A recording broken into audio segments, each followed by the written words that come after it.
think I've had a lot of the symptoms from being a teenager, but I didn't know how to identify them. I didn't know what they were. I just assumed that I just had a husky voice. I work as a performer, so obviously I worked as a voiceover artist for MTV for 5 years. Yeah. I've worked on the stage for like 20 years now. And a lot of the, obviously, so the majority of the work that I do is based around the ability to have your voice available to you at all times. You have to be ready, you know, to do whatever you need to. And a lot of the time I just couldn't. I just had so many problems.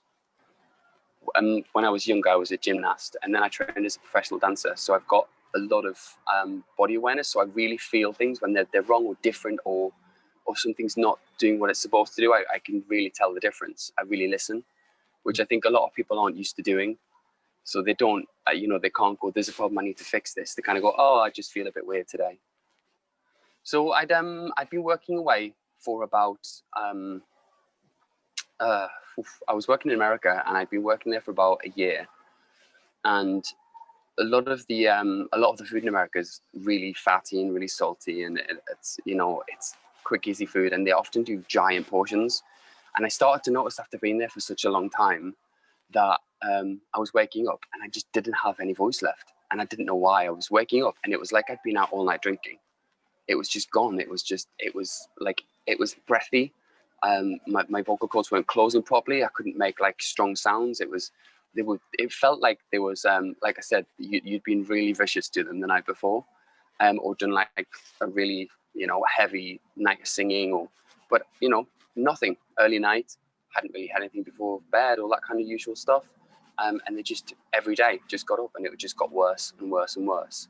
And then that kind of moved into me noticing when I would do certain physical activities, I would notice it felt like a lump under the left side of my diaphragm. It felt like a big ball it felt like a knot, like a muscular knot. It felt like a big ball of tension that was stuck under my ribs. And sometimes when I was singing, the harder I would try to sing, or the more I would ask for my muscles to help me, the tighter they would get. And what would happen is the tension would just move up higher and higher until it got to a point where it would lock. And then I wouldn't be able to, it would literally be a point where I would have to stop singing because my muscles wouldn't let go. They'd just gone into complete lockdown. So I went for my initial endoscopy. And so I watched the entire thing, and the doctor, because she saw I was paying attention and I wasn't really in any discomfort, I was fine. She explained what she was doing, and she showed me on the screen what everything was. And she drew out on the screen, she drew out a 5 centimeter hernia. She said, this is your herniation and this is how big it is. She says, if I show you on the screen, this is 5 centimeters. So then obviously I was at this point going through the NHS and seeing what was available. They sent me back because they lost all the results. I had to go back to another hospital and go and see another doctor to get another endoscopy, who then said that I didn't have a hernia. There was no signs of any problems at all, which was really strange.